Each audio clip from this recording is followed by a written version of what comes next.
German राज्य North Rhine Westphalia की राजधानी डुसलडॉर्फ। यहाँ 6 लाख लोग रहते हैं।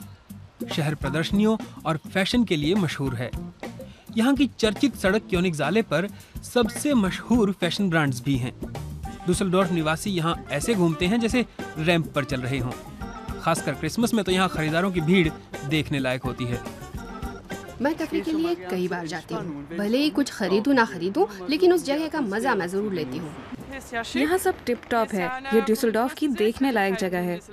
क्रिसमस में बहुत अच्छी लाइटिंग होती है, इसलिए हमें कोनिग्सआले अच्छी लगती है। डुसलडॉर्फ जर्मनी के सबसे संपन्न शहरों में है। हमेशा से ही यह प्रशासन का केंद्र रहा है। साथ ही बहुत पहले से यहाँ कला की खूब पूछ होती थी। 17वीं सदी में फाल्स के योहान विल्हेम ने यहाँ कला को बढ़ावा देना शुरू किया। इसके बाद 1773 में कार्ल थियोडोर ने कला अकादमी की स्थापना की। उस समय सबसे ज्यादा कलाकार यहाँ पढ़ते और पढ़ाते थे। ब्रिटिश मूर्तिकार टोनी क्रैग 1 साल से अकादमी के प्रमुख हैं। पूरी दुनिया से छात्र यहाँ पढ़ना चाहते हैं। चित्रकला, मूर्तिकला और वास्तुकला यहाँ शुरू से पढ़ाई जाती है।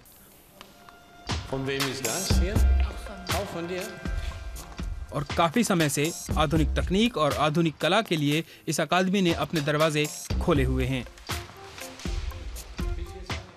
50-60 साल से डुसलडॉर्फ में लगातार परंपरा चली आ रही है, जिसके तहत कई कलाकारों ने यहाँ पढ़ाई की है और कई ने यहाँ पढ़ाया है और दुनिया में अपना नाम भी किया है। इसी वजह से डुसलडॉर्फ हमेशा केंद्र बिंदु रहा, सांस्कृतिक केंद्र बिंदु। टोनी क्रैग की बनाई ये मूर्तियां हाल ही में कला महोत्सव क्वाड्रिनाले के दौरान यहाँ लगाई गई हैं। हर 4 साल में डुसलडॉर्फ अपने कलाकारों को सम्मानित करता है। इस बार योसेफ बॉयस को सम्मान दिया जा रहा है। वह 60 के दशक में कला अकादमी में शिक्षक थे। उन्हें युद्ध के बाद जर्मनी का प्रयोगधर्मी और प्रगतिशील कलाकार माना जाता है। क्वाड्रिनाले में डुसलडॉर्फ के सभी म्यूजियम हिस्सा लेते हैं।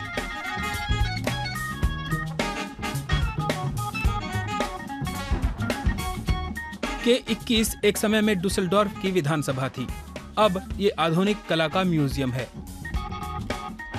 नए मीडियनहाफेन यानी मीडिया सेंटर की खूबसूरत इमारतें मशहूर आर्किटेक्ट फ्रांक ओक गेरी ने डिजाइन की हैं।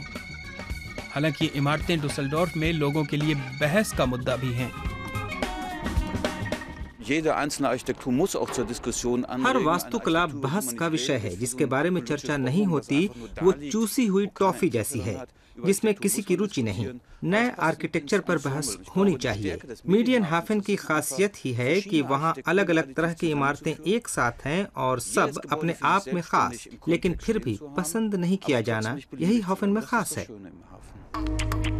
ब्रिटिश आर्किटेक्ट विलियम आलेन आल्सोप का बनाया हुआ कोलेरियम मीडियनहाफेन का एक और आकर्षण है, जो पिछले 15 साल में बनाया गया है। कई बड़े आर्किटेक्ट और कई खास वास्तुशिल्प। डुसलडॉर्फ को ये सब पेश करने में बेहद खुशी होती है।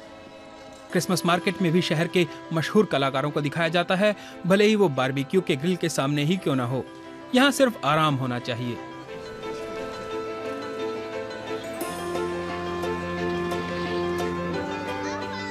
सर्दियों में गर्म ग्लूवाइन के साथ जश्न मनाया जाता है और साल भर डुसलडॉर्फ की खास आल्ट बियर यानी पुरानी बियर के साथ जश्न चलता है।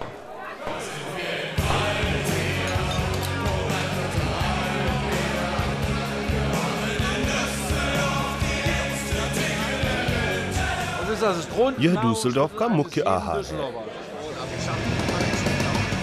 या यूं कहें कि शाम पुराने शहर के बार का मुख्य ड्रिंक।